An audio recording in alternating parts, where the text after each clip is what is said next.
Então, nessa segunda parte da aula de hoje, eu queria já começar a dizer mais especificamente o que é uma religião, como ela se constitui. Vocês se lembram na aula passada como disse que todas as atividades humanas têm os seus requisitos, seus pressupostos de configuração, que não tem como negociar. Ou tem aquilo, ou não é aquela atividade. Né? E que, assim como acontece com as atividades humanas, a atividade filosófica, a atividade científica, a atividade artística, a atividade religiosa também tem os seus requisitos. Hoje tem se debatido muito, e esse é um debate muito instigante, do ponto de vista teorético, o que é arte e o que não é arte. Né? Porque tudo depende do nível de exigência. Se você exige demais, por exemplo, se você exige qualidade, você pode jogar, por exemplo, dizer que o funk carioca não é arte. Agora, se você exige de menos, qualquer ruído, qualquer som pode ser considerado música.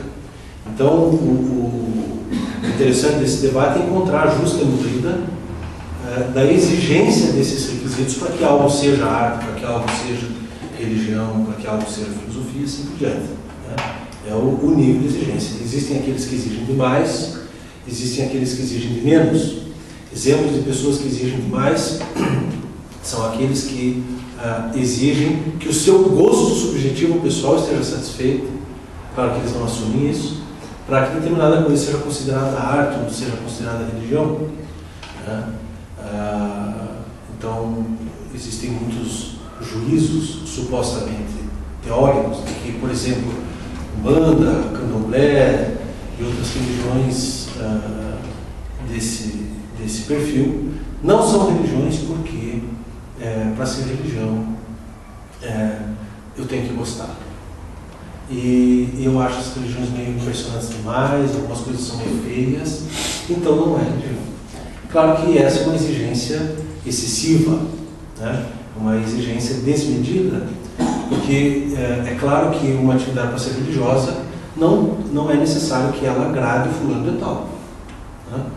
Não se trata de uma questão então de gosto, de uma questão de preferência, embora a maior parte dos juízos, quando alguém fala isso não é nem arte, isso não é nem religião, geralmente são motivadas por este excesso de exigência, colocando o gosto pessoal como um critério de análise, o que é um absurdo, evidentemente. Né? Agora, no outro extremo, existem pessoas que exigem de menos. Geralmente são aqueles que endossam o relativismo, né? Ou o equivalentismo, tudo se equivale.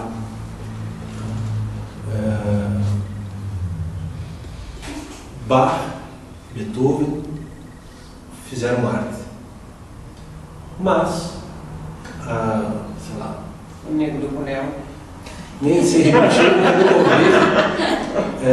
Michel Teló, Tati Kerouac também. E no limite mais extremo, uma criança socando um piano, por exemplo, também é arte. Exige de menos. Exige tão pouco que basta que a coisa se apresente com aquele nome para que ela admita que é religiosa, que é artística e assim por diante. Vocês estão entendendo? A pessoa exige tão pouco que basta que alguém coloque o nome de arte que pronto virou arte.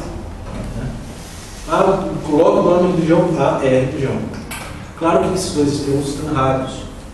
Isso é até um imperativo do bom senso, isso é uma coisa meio óbvia até, para uma determinada coisa ser arte, ou ser religião, ou ser filosofia, ela não pode dispensar a satisfação de certos requisitos imprescindíveis, e depois o debate vai ser quais são esses requisitos, mas não pode exigir-se tanto a ponto de dizer que a má arte não é arte só porque é má.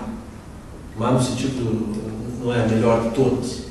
Não é preciso ser o melhor de tudo para que algo seja arte, seja religião, seja filosofia. Nem só as mais altas filosofias são filosofia. Né? Nem só as melhores composições musicais são arte musical. Né? Então é preciso temperar, dosar o nível dessa exigência. No caso da religião, esse debate também se põe. Né? Falei na primeira parte da aula, e na aula anterior, e sempre vou falar, dessas seitas e desses grupos pseudo-religiosos. Eu coloquei o pseudo justamente por entender que, apesar de esses grupos, essas atividades receberem o apelido, o nome, o rótulo de religiosos, não são religiosos por não satisfazerem os requisitos mínimos da estruturação de um fenômeno autenticamente religioso. Então, especialmente considerando que nós somos rebaixados constantemente por juízos, uns mais sofisticados do que outros, de que nosso sistema religioso não é religião, assim não aceita, quando não bruxaria, satanismo, etc., né? Nós precisamos então ter conhecimento de causa quando esse debate vier à tona, seja lá onde for, e aqueles que estiverem exigindo demais, dizem, olha, não é porque você não gosta, não é porque parece que é negativo, ou porque você ouviu dizer uma vez que num lugar fizeram outra coisa, que você pode usar isso de parâmetro para dizer que a Umbanda, o Candomblé, seja lá o que for, não é religião. Né? Outra exigência, outro exemplo de exigência excessiva que muitos setores fazem, que a meu ver é uma exigência equivocada, excessiva, e eles fazem essa exigência sabendo que o resultado vai ser que a Umbanda, por exemplo, não é uma religião, é a exigência de que, para ser religião, esta religião, este sistema deve ter fundado uma civilização. Não existe a civilização cristã, existe a civilização islâmica, existe a civilização hindu e não existe a civilização budista. Muitos dizem isso, e esse já é um argumento um pouco melhor, porque aquele não gostei, achei feio. Né? Essa oferenda para Exu aqui está muito chocante e eu não gostei, então não é religião. Esse argumento nem é um argumento. Né? Mas esse de fundar uma religião é um argumento. É um argumento inválido, ao meu ver, mas é um argumento. Né? Ora, o que é fundar uma civilização?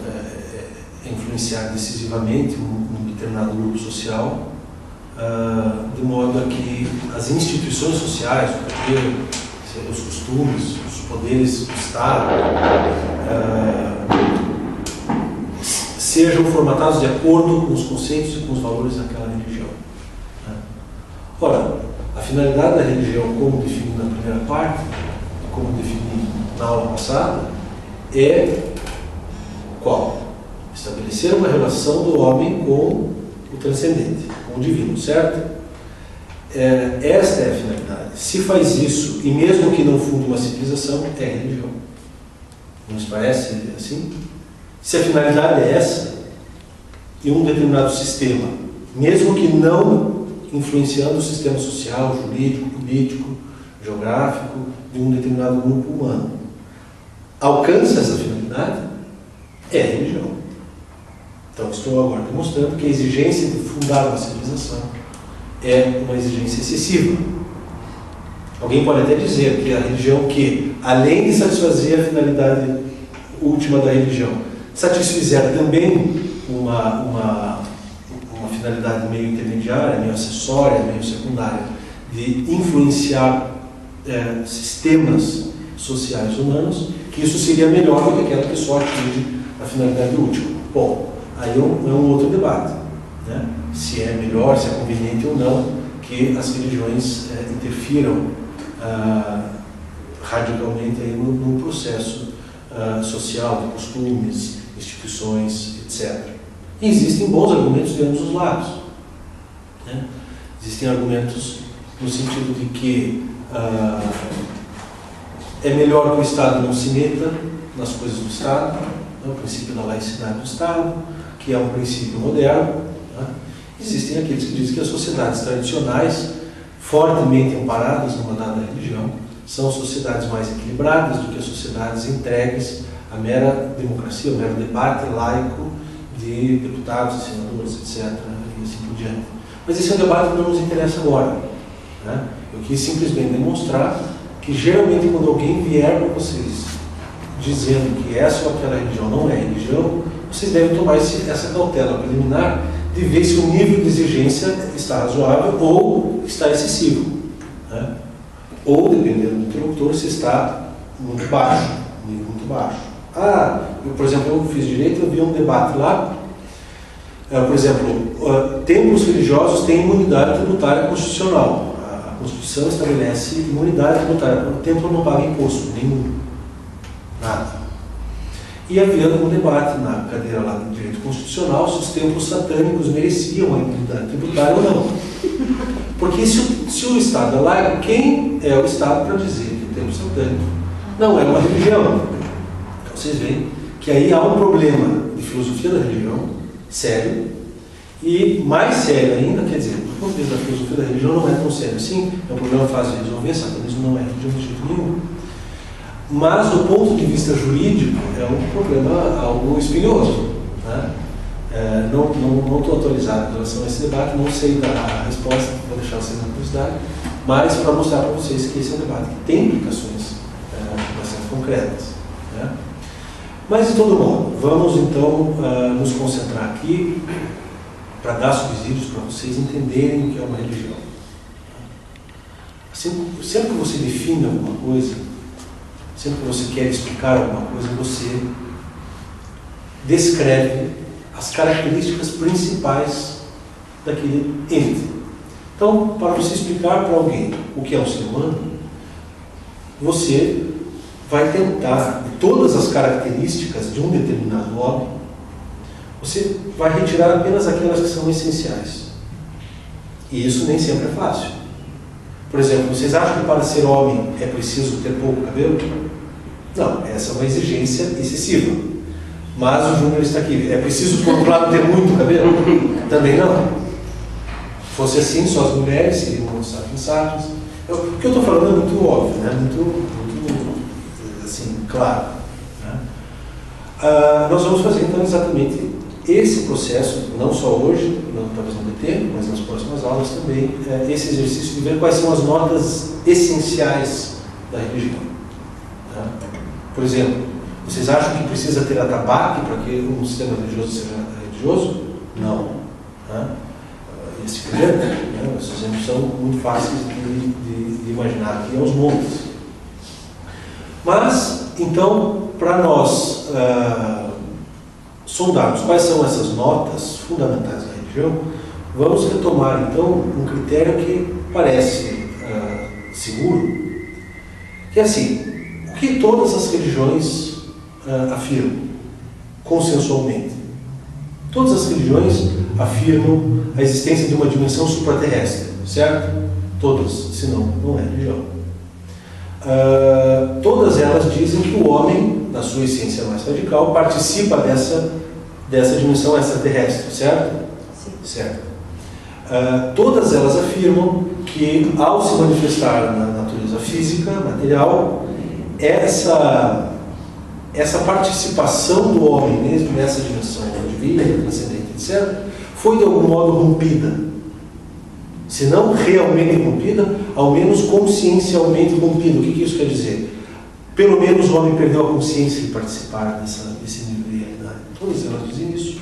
E todas elas se propõem como um caminho ou como uma via de restaurar, de religar, por isso religião, ou o homem, ou ao menos a consciência humana, a esse nível supraterrestre, divino, transcendente de realidade. Esse é o denominador comum básico de todas as religiões. E daí você já começa a perceber quais são, então, eu já anotei no quadro, quais são os elementos principais que constituem uma religião. Dizem elementos constitutivos, ou elementos constitucionais de uma religião. É muito simples. Se faltar um deles, não é religião. Porque são notas mínimas, são exigências mínimas. É o mínimo inegociável. Não tem como transigir, não tem como negociar. Se não tiver doutrina, ética E método não é religião. Certo? Agora, o que vem a ser doutrina, ética e método? Bom, doutrina religiosa é o conjunto que aquele sistema religioso dispõe às pessoas de conceitos, símbolos, mitos, conhecimentos de um modo geral, que tentam traduzir, seja conceitualmente, seja simbolicamente. Nós já vamos, talvez nas outras aulas, ver essa diferença entre uma explicação teológica conceitual e uma narrativa mítica, mas ambas as modalidades são modalidades doutrinais, destinadas a fazer com que os seus adeptos entendam, no limite em que isso for possível, como é essa dimensão supraterrestre, transcendente, etc. Como é a estrutura da realidade total?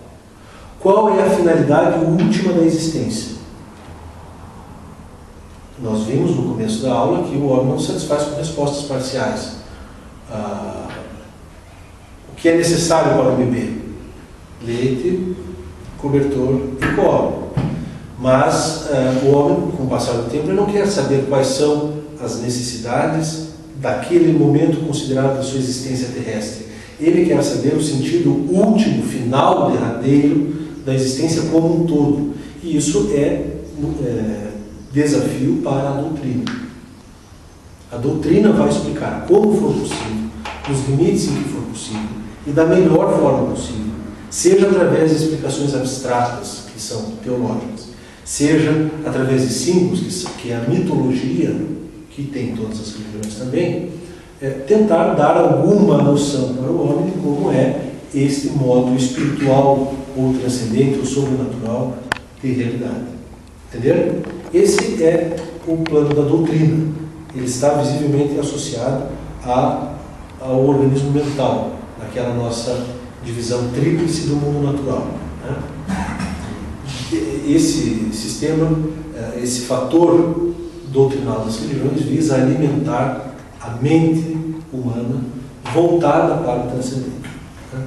A mente humana que se interroga pelo sentido último e assim por diante, né?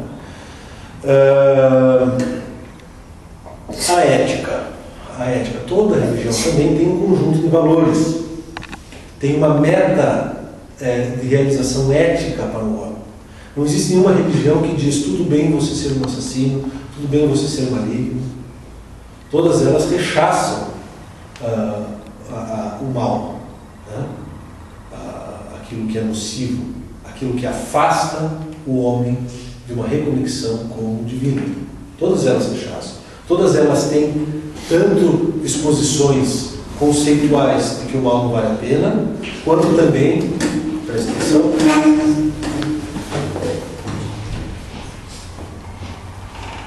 quanto também imagens míticas de seres que encarnam, que representam esse mal. Existe demônio, existem os quiumbas, existem outros nomes, né? Os preta, no hinduísmo, são entidades perigosas, etc. Então, existe uma preocupação com o bem. Já que esse nível espiritual da realidade é o sumo bem, como definimos na primeira aula e hoje, então, tudo o que há de mal em nós nos afasta do divino. Ou seja, para participar da realidade divina de modo consciente, para se relacionar com ela de modo eficaz, é preciso ser tão bons quanto pudermos ser. Quanto melhores formos, em termos de vontade, de caráter, de coração, tanto mais estarão abertos os caminhos que nos ligarão a esta modalidade de ser. Então, o plano da ética é o plano do bem, que está associado ao organismo astral ou volitivo, que é o campo da vontade. Toda a força daquele sistema religioso vai, nesse nível, estar destinada a santificar o homem. Ou, antes disso, pelo menos, na mais modesta das hipóteses, dar a ele alguns mandamentos proibitórios ou mandatórios, do que ele deve e do que ele não pode fazer. Toda religião tem um mínimo de orientação moral básica, que são o que, por exemplo, na tradição cristã são os mandamentos, assim, não roubar, não matar, não cobiçar o cônjuge alheio, etc., que são coisas muito modestas, é muito fácil cumprir esses mandamentos. Pelo menos esses que exemplifiquei. Amar a Deus é um pouquinho mais difícil. Mas, geralmente, os mandamentos são coisas básicas, são elementos aí até de organização social. Né? Mas, para além disso, no nível um pouco mais difícil, ou bastante mais difícil, estão as metas de santificação, de iluminação, de ser tão perfeito quanto possível, com o tempo que te resta de vida e com os limites próprios desse nível de realidade em que nós estamos. Então, a ética é o campo da religião destinado a aprimorar a vontade humana. Porque sem isso é impossível ele se relacionar de modo consciente e cada vez mais profícuo com o divino. Vocês estão entendendo? Então, a ética é destinada a dar condições morais, volitivas, ou seja, da vontade, do caráter, de uma fruição do divino. Sem isso você não é capaz de fluir, né? De gozar da relação com o divino. Então toda religião tem modelos exemplares, modelos de perfeição humana, ou de excelência humana, ao menos. Né? Então os santos, os homens iluminados, os iniciados, os emissários dos deuses, os anjos, toda a hierarquia angélica, espiritual, etc. Então, esse campo da ética, para finalizar, é aquele campo que torna,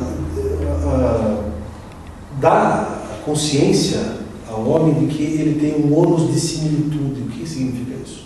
Você quer se relacionar com Deus, ou com o divino, ou com os deuses, seja lá o sistema que for, então você tem que ser o mais parecido com ele. É possível. Porque tudo é assim. Toda relação é uma forma de identificação, pelo menos em alguma medida.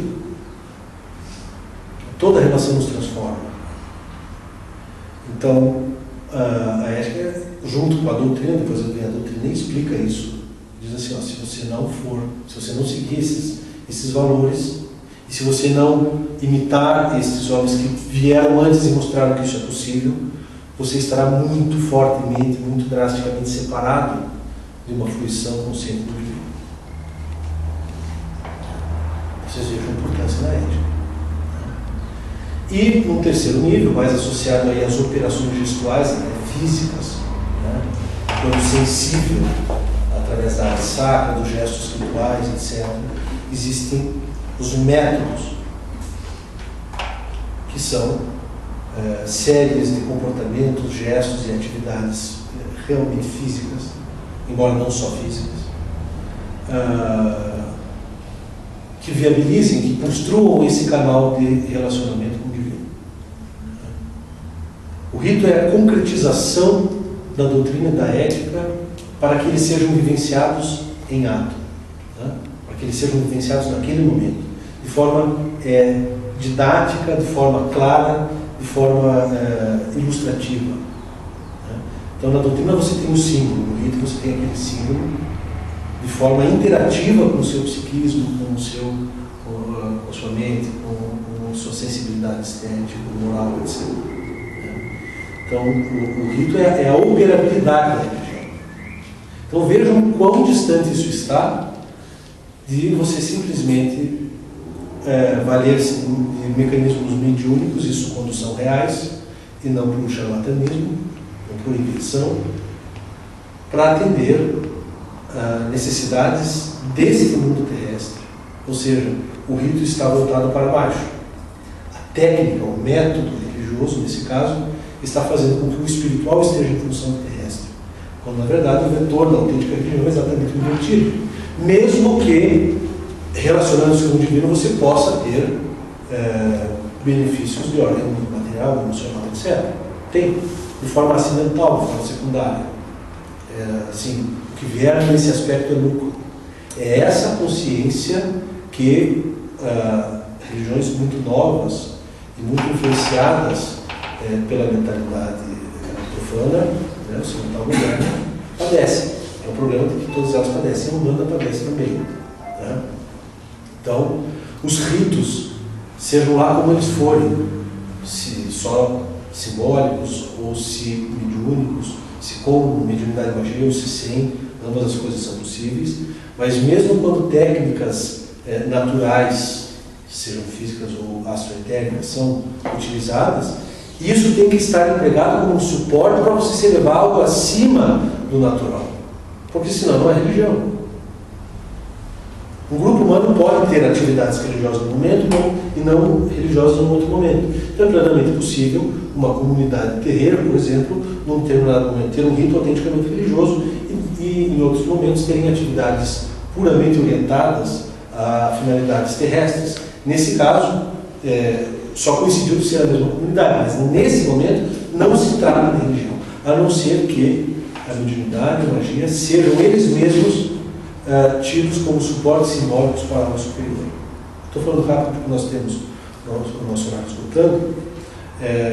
Se vocês tiverem alguma dúvida, a gente pode resolver. Então é o seguinte, para encerrar, porque o nosso tempo já esgotou, a experiência religiosa autêntica, genuína, ela congrega, ela abrange esses 3 níveis: doutrina, ética e método. Ela para ser completa, ela depende que o homem participe desses 3 níveis, que ele entenda o que está acontecendo, que ele tenha uma participação consciente, que ele tenha um intelecto sólido e um imaginário solidamente alimentado por conceitos e mitos. Ele precisa ter um coração mais puro possível, mais alinhado possível àquilo que ele ambiciona, que é a própria divindade, e ele precisa participar de ritos eficazes. Né?